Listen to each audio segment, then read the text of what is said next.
Adია პოლიტიკური კრიზისი არსებობს და დამოუკიდებლობის 35 წელია და კიდე პრობლემები გაგვაჩნია ამ კუთხით და ცხადია თავს ვერ მოვიწონებთ და ბედნიერები ვერ ვიქნებთ, მაგრამ მეორეს მხრივ მინდა მაინც ძალიან განსაკუთრებით უნდა აღნიშნავდეთ ყოველთვის ამ დღეს 9 აპრილი არ არის უბრალოდ დამოუკიდებლობის დღე და ჩემთვის კიდევ უფრო მეტად განსაკუთრებული დღეა ვიდრე 26 მაისი. ჩემთვის 9 აპრილი ასოცირდება მარტივ რამესთან, რომ დამოუკიდებლობისთვის სამწუხაროდ ადამიანებს ფასის გაღება უწევს და ეს სხვა პასუხისმგებლობას გვანიჭებს როგორც ქვეყანას. ქარის მოტანილი ქარს მიაქვს ხოლმე, მაგრამ აი ეს ადამიანის სიცოცხლით მოტანილ დამოუკიდებლობას ვერ გავატანთ ქარს და ეს არის სხვა პასუხისმგებლობა არის 21 ადამიანი, რომელმაც საკუთარი სიცოცხლით გასცა და საკუთარი სიცოცხლით გაიღო ეგ ფასი, რომ ქვეყანა ყოფილიყო დამოუკიდებელი და 2 წლით ადრე ოფიციალურ დამოუკიდებლობამდე მოიპოვა ადამიანის ტვინებში დამოუკიდებლობა. ძალიან ბევრი ადამიანი იქნებოდა მაშინ, ვინც სკეპტიკურად უყურებდა დამოუკიდებლობის ზოგადად იდეას. ის ადამიანები შეცდენილები ეგონა, ვინც პროტესტში იყვნენ ჩართული, მაგრამ იმ ადამიანის ხელპად იმ ადამიანის სიცოცხლე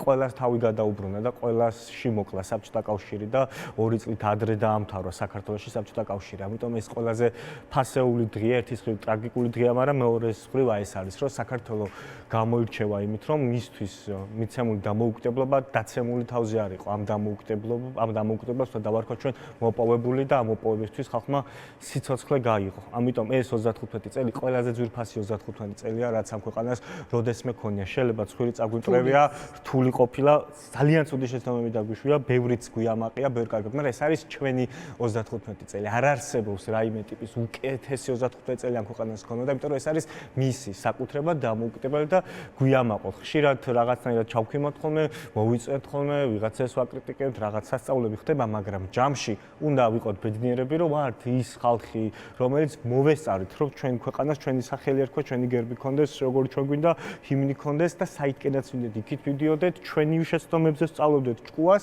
მაგრამ ჩვენ სწავლობდეთ და ჩვენი იყოს და ჩვენი ერქვა ამ ქვეყანას და ამიტომ ძალიან ძვირფასი დღე არის ეს და ძალიან მოუფრთხილდეთ და ყველა ადამიანი ალბათ ამაყია ვისაც რაიმე წვლილი მიუძღვის იმ დღეში.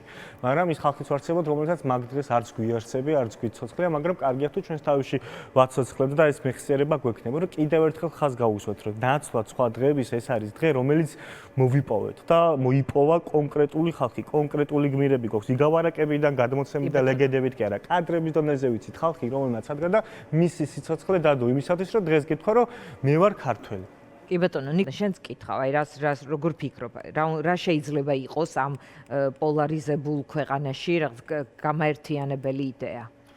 ვილაპარაკია სხვათა შორის ამ თემაზე ჩვენ პატრიარქის დაკრძალვის შემდეგ მათ შორის, რამ შეიძლება ჩაანაცვლოს ახლა ეს ყოველთვის ყველაფერს აერთიანებს ვექტორი, რა პროცესი სადმე ყავს და ამ პროცესში როცა გრძნობ თავს, რომ აი ერთ უღელში გვაქვს თავი გაყრილი და ერთად რო ვაწვევით, აი ეგ არის და არადოს არ უნდა ვფიქროთ, რომ რაღაც იბერია გამწყინდება სავით, რაღაცა ბოლო ადგილი არსებობს, მივალ და დავისვენოთ. ეგეთი რაღაც არ არის და არც მაგან არ უნდა იმას გვიქნას, რა ხელი ჩაგვაქვეყნოს პირიქით. ანუ სიამოვნებაში სიცოცხლე არის პროცესი. დამოუკიდებლობა ნიშნავს, რომ ამ პროცესში შენ პასუხისმგებლობას იღებ შენ თვითონ.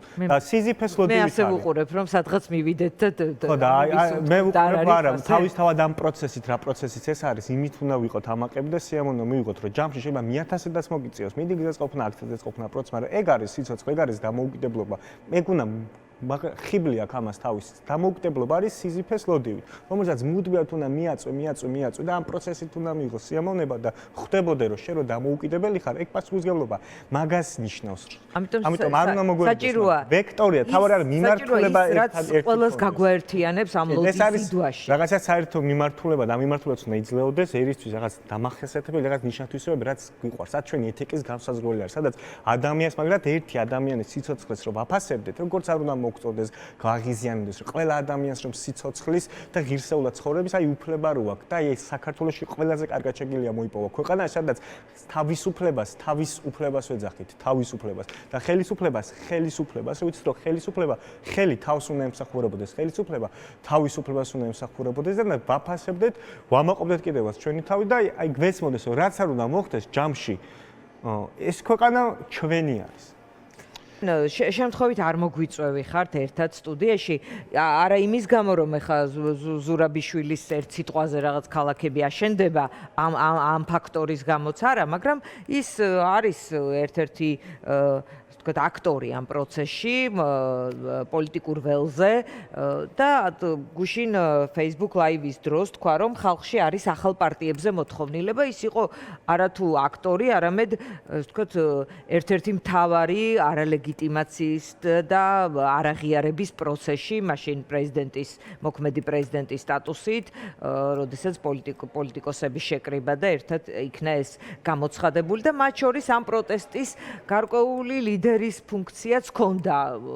ხანდახან იკარგებოდა ეს ფუნქცია, მაგრამ ნუ მაინც ასე ჩანდა ყოველ შემთხვევაში, იმიტომ რომ გვახსოვს აქციები, მხოლოდ ის გამოდიოდა სიტყვით და თქვა რომ არის ახალი პარტიების მოთხოვნა, მოდი ეს კომენტარიც მოვისმინო და შემდეგ ვილაპარაკოთ, რამდენად არის ეს მოთხოვნა და რამდენად თქვენ აპირებთ პერსონალურად და თქვა თქვენი ორგანიზაციით ამ დეფიციტის შევსებას, თუ ხედავთ ამ დეფიციტს. არც ერთ პოლიტიკურ პარტიაზე არ დავიწყებ ის მომწონს, ეს არ მომწონს, ან რატომ უნდა მომწონდეს თუ არ მომწონდეს. მე მგონი რომ საჭირო არის რომ ახალი პარტიები გამოჩნდნენ, იმიტომ რომ რეალურად საზოგადოებაში არის ამის მოთხოვნა. და ალბათ ეს თავის დროზე კიდევ ერთხელ ეტაპები არის იმამდე, სანამ გამოჩნდება საზოგადოებას რომელი პარტია უფრო მოწონს. სანამ ამ ეტაპამდე მივალთ, ეს პარტიები უნდა დაარწდნენ, გამოჩნდნენ, მაგრამ სანამ ამ ეტაპამდე მივალთ, უნდა მოვიგოთ პირველი ბრძოლა და ეს პირველი ბრძოლა მოითხოვს რომ ახალი პარტიები, ძველი პარტიები, პროტესტის ხალხი, საზოგადოება, რომელიც უფრო ჯერჯერობით პასიური არის, მაგრამ უნდა გააქტიურდეს, ყველანი ერთად ჩაებმან ამ ერთიან ერთობლივ ბრძოლაში, რომელსაც ქვია საქართველოს გადარჩენა გარუსებისგან. კი ბატონო, მინდა რომ მკითხოთ ცოტნე თქვენგან დავიწყებ, არის ამის მოთხოვნა, რამდენად არის ზურაბიშვილის როლსაც როგორ უყურებთ ამ პროცესში?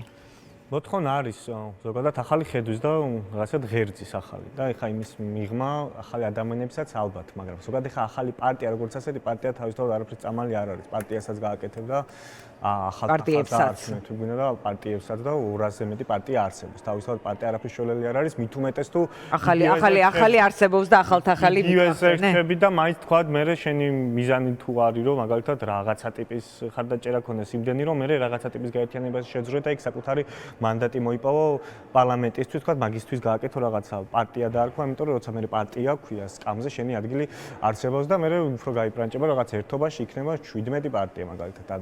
თავისთავად ეგ ახალი პარტია არის არ უშველის, თორე ყველა კვირა აღმოაჩენთ ხოლმე, კიდევ თურმე ნახე კიდე რაღაც ახალი პარტია არსებულა. ადამიანებს ჩემს ეგ საერთოდ არ აინტერესებს, აინტერესებს შენ გაქვს თუ რაღაც ახალი ხედვა, განსხვავებულად უყურებ თუ არა რაღაც განსხვავებული პერსპექტივით. ამ ხრივ, რასაც ქართულ პოლიტიკას აკლია, ეს არის ერთის ხრივ ღირებულებების ქონა, მეორესი მორალის ქონა, მესამე გონების თვალი, რაც არის, როცა განჭრეტის უნარი აქვს ადამიანებს და რაღაცა არ არიან რაღაცა აფერისტები და wishful thinking არ არსებობს. იმას კი არ წარმოვიდგენა, წარმოადგენ მოქალაქეს, რაც მე მაწყობს და მინდა და აღქმებით კი არ ვაცხოვრებ ადამიანებს, არამედ იმით, რაც რეალურად არსებობს და რაღაცნაირად არსებული პოლიტიკური ელიტა დაახასიათე ხო მე აზრით და ჩემი გადაწყვეტილებაც მაგით იყო რომ არსებულ პოლიტიკურ ელიტაში მე მგონია რომ გამარჯვება მოიპოვებოდა და ეს კომპონენტი აქვს დასამატებელი და ცხადია მე როცა არჩევნები ახლოვდება ან არჩევნები არის მე თუ არსებობს ეგეთი ღირებულებები, მორალი, განჭრეტის უნარი ყველაფერია ცოტნე რამეს დაკლება კი არ არის, ეს არის ყველაფერი, ამის იქეჩება რამე დაგაკლდეს. კი ბატონო და ამ ყველაფერს მჭირდება შემდეგ წინასაარჩევნოდ მე თუ პარტიულ ფორმას მიცემ ცხადია და შემდეგ რახან მიდიხარ ბაზარზე და მოქალაქეს თხოვ ხმას. ამის შემდეგ თუ არსებობს ეს აგაქვს ეგეთი ხედვა და ის მახასიათებელი რაც პოლიტიკას სჭირდება და ზედამატებულია თუ ქარიზმაც თუ აქ იყოფ ადამიანებს, ამ იმ ლიდერს თვად უკეთეს. მე ამ პროდუქტს თავაზობ პარტიის სახით ადამიანებს. ეგ არის ის სიდავში რაც იქნება სიახლე. იმის იქით ცხადია არაფერი არ შეიძლება. ძალიან საინტერესო ამაზე რომ საუბრობს სალომე ზურაბიშვილი, იმიტომ რომ ბოლო თვეებია თითქმის მისი პოლიტიკური ესეთი რაღაც ხალხური აზრი არ გაგვიგია რა ძალიან უცნაური საკითხია განსაკუთრებით იმის ფონზე როცა მეტნაკლებად სკეპტიკურად უყურეს იმ პოლიტიკურ სპექტრს რომელიც პოლიტიკური სპექტრით მას ლეგიტიმურ პრეზიდენტად თვლიდა და ეს მითოსი ერთად არსებობდა და ამ მითოსის ესე მირიცხება და ვითომ აღარ არსებობს ეს არის დასაფიქრებელი საკითხი იმიტომ რომ გონია რომ ეთერებიდანაც გაგვეპარა ყველაფრიდან გაგვეპარა მაგრამ ეს სulis ძალიან მთლიანად პოლიტიკურ თავალს რა თქმელს იმიტომ რომ აქ არსებობს არჩევნების იდეა არჩევნების იდეა არსებობს ორნაირი ერთი ეს არის ახალი არჩევნები და მეორე რიგარაში არჩევნები ანუ ვადამდელი არჩევნები. რა განსხვავებაა ყველა ორივე იმართება 2028-მდე. 2028 შეიძლება ჩაინიშნოს და 2028-ის არჩევნები იყოს, მაგრამ თავარი არჩევნებში განსხვავებული არცა იყო რომ აქცია და მაჯორ სალომე ზურაბიშვილის ის პარტიები რომელიც ჩართული იყვნენ აქ აქტიურად ითხოვდნენ ახალ არჩევნებს. ახალი არჩევნები თვისობრივად იშოს რომ შენ არ აღიარებ 2024-ის შედეგებს, შესაბამისად შენ არ აღიარებ მაგალითად პრეზიდენტად მიხეილ ყაველაშვილს, შესაბამისად შენ არ აღიარებ მიხეილ ყაველაშვილის მიერ ჩატარებულ დანიშნულ არჩევნებს, შესაბამისად ის თვითმმართველობის არჩევნებში რომ გავიდა ლელო გააკრიტიკე, იმიტომ რომ როგორ გაბედე ყაველაშვილის მიერ ჩანიშნულ არჩევნებში, არჩევნები უნდა ჩაენიშნა ახალი არჩევნები იმ ლეგიტიმურ პრეზიდენტს, რომელიც ითვლებოდა რომ 2024-ის არჩევნებამდე ვინც იყო. სალომე ზურაბიშვილის ჩანიშნულ არჩევნების წარმოგედგინათ რომ შენ არ ცნობ ახალი ხელისუფლების ლეგიტიმაციას. მე არ ვიცი რომ სალომე ზურაბიშვილი არჩევნებს ლეგიტიმური პრეზიდენტი, შესაბამისად ის ვის ჩათვლიდა სალომე ზურაბიშვილი იმ ხალხს, რომელთან ერთადაც უნდა ჩანიშნულიყო ეს არჩევნები, თქვა დასავლელი აქტორები იქნებოდა თუ ნეიტრალური სხვა ავტორიტეტები, ყოველ შემთხვევაში პროცესი წარმართელია. ანუ თქვენ კარგად იცით მაშინ ამ პროცესის მონაწილე იყავით ალბათ, ასე ხედავდნენ მაშინ ახალ არჩევნებს. ლეგიტიმური პრეზიდენტია, ხო, დიდხანს არსებობდა ეგ იდეა, მაგის თავარი შინაარსი ხო ეს იყო, რომ ეს გაქრანეთ აღარ მიკითხავს ამ საკითხს, იმიტომ რომ სხვა შემთხვევაში თუ ყაველაშვილი ნიშნავს არჩევნებს, რაც არ უნდა გაუმჯობესებული პირობები იყოს და ასე შემდგომ, ყველანაირად ეს ნიშნავს თვისობრივად იმ ხელისუფლების მიერ ჩატარებულ არჩევნებს, რომლის ლეგიტიმაციას არ ცნობ. შენ თუ ცნობ იმ არჩევნებს, რომელსაც არალეგიტიმური ხელისუფლება ატარებს, ანუ ყაველაშვილი ატარებს, შესაბამისად ნიშნავს, რომ შენ ლეგიტიმაციის ცვლადი ამოიღე და უბრალოდ ეხლა უკვე მიდივართ, რომ თანახმოვართ გავიდეთ არჩევნებზე. უთხელად გადაბალახებული თემაა. უთხელად გადაბალახებული თემისთვის ამ დროის განმავლობაში უამრავი ადამიანები ციხეში წავიდა, იმიტომ რომ ეს მოლოდინი იყო, რომ ახალი არჩევნების მოთხოვნით უამრავი ადამიანმა სიცოცხლე გარისკა, ფინანსური დამოუკიდებლობა და ყველაფერი გარისკა და უნდა ითქვას ხოლმე ესეთი რაღაცა კოლოსალური ჯარიმების ქვეშა უამრავი ადამიანი. თავისთავად სტრატეგიული ბუნდოვნება არის ის, რასაც მე ვებრძვი და არ მომწონს. ანუ ამ ბუნდოვნებას შენ თუ გინდა რომ საომარი დობა არსებობდეს შენ დამიხომე და გაგეცვითოს ყოველთვის უნდა შეახედო რომ როგორც არის ისი არის. ფაქტია მივდიხებ დონეზე, როცა სალომე ზურაბიშვილს ცხადია ლეგიტიმურ პრეზიდენტს ვეღარ დაუძახებთ, ის ოპოზიციური სპექტრიც კი ვისთაიდანაც იყო შეკრული, მის ქვეშ იყო ხოლმე ეს იქამდე 8 პარტია. როგორც ჩანს ეს ცხრიანი და ზურაბიშვილი გაიყვნენ. სალომე ზურაბიშვილი საერთოდ პოლიტიკურად მოკვდა ჩემი აზრით და ისედაც ეხლა რაც ახაც ცხრიანი პარტიაც რო გამოდიოდა და თქვა რომ კი სალომე ზურაბიშვილი კომიკური გამოვა და ამიტომაც ეს ხალხი მაგას აღარ აკეთებს და მის გზას ეძებს და მისგან დამოუკიდებლად რაც ესე გარდაუვლად ესე მოხდება, იმიტომ რომ სალომე ზურაბიშვილი როცა მოვიდა, მაშინ ავთქვი ქონდა ლეგიტიმაციის პრობლემა. ყველაზე ცუდი არჩევნებით მოვიდა. ჩატარებულა და ვინც ხმამიცა კიდე იყო, ხოცები იყვნენ და ეხლა პირიქით მათ არ წარმოადგენს და სხვას. ამიტომ მისით ლეგიტიმაციის ეს მითოსი ცხადია ვერ იარსებებდა და მივედით ამ. კი ბატონო, ნიკოლოს მინდა ვკითხო. თავარი პრობლემა ის არის, რომ პოლიტიკა მკვდარია, იმიტომ რომ პოლიტიკა არის მართვის ხელოვნება და შენ გააქვს პრეტენზია, რომ ძალაუფლება მომეცით და ამას ესე გამოვიყენებ და ამ დროს უბრალოდ შენ და არ არსებობს ხედვა შენ ამ ძალაუფლებას როგორ იღებ. ეხლა რაც არ უნდა გააკეთო პარტიას აკეთებ, რაც არ უნდა იყოს, შენ მოქალაქეს კაფიოდ უნდა გაბაგებინოთ, არის ხა დეფიციტით არის, რომ მე მისი ძალიან მოვეწონე, გადაერია უყურა მეთერს და ვაღრა კაი ბიჭია და რა უნდა ჩემთან, ანუ ჩემთვის ხმის მომცემი უნდა იყოს, ჩემთან ერთად ხვის ამღები უნდა იყოს და დამშიარებელი რამე უნდა იყო აზრის გამორჩევი. კი ბატონო, და რომც იყო, ანუ ჯერ თავისთავად შენ როგორც პოლიტიკოსი ან პოლიტიკური პარტია რა გზას ხედავ, რომ ამ ქვეყანაში მინიმუმ შანსს ხედავდე, რომ რაღაცა შეცვალო. თუ აღარ არის ეს რევოლუცია, მაშინ ამბობდე და შესთავაზე რაღაც სხვა და მიდიხარ არჩევნები, სხვა რაღაც არ არსებობს. და ამ არჩევნებთან მიმართებაში პრობლემა არის ის, რომ მთელი ბარკეტები აქ ხა ქართულ ოცნებას ის წვეთს, რომელ პარტიას უნდა კონდეს არჩევნებში მონაწილეობის უფლება, ვის არ კონდეს და ამ პოლიტიკურ კრიზისში ვართ შესულები, სადაც არც დიალოგის ის არ ჩანს, იმიტომ რომ დიალოგი ნიშნავს, რომ აქეთ-აქედან რო ხო არ გაიყიდე ვის ელაპარაკები, იქით-აქედან რო ამათ როგორ დაველაპარაკოთ ქვეყანას კიდიან და დაპაუზებული არის ეს სიტუაცია, რომ თავისთავად ესე ყოფნით, სადღაც მიდიოთ, მაგრამ თავისთავად ესე ყოფნა შევიდა ამ კრიზისში. მე მაინც გონია, რომ ამ ქვეყანაში პოლიტიკა მკვდარი არ არის. არის, ყოველ შემთხვევაში ჩვენით არ უნდა მოკლათ, უნდა დავსახოთ რაღაცა გზა მაინც, რითი შეიძლება შეცვალოთ. მე მაინც გონია რომ მივედით რა უნდა მაშინ ვიჩხუბოთ და ის პერიოდი დავაბრუნოთ, რაც იყო 20-24-ის მერე პირველი თვეები, ან არა და უნდა დაიწყო ისეთი კამპანია, რომელიც იაზრებს იმას, რომ ამბობს იმას, რომ ერთის ხრივ ჩვენ ვუშვებთ, რომ ყველანაირ არჩევნებში შეიძლება მოიგო და მე მგონია რომ 20-24-ის არჩევნებში შეიძლება მოგვეგო უკეთესად კიდე რომ მოგსულიყავთ მიუხედავად იმ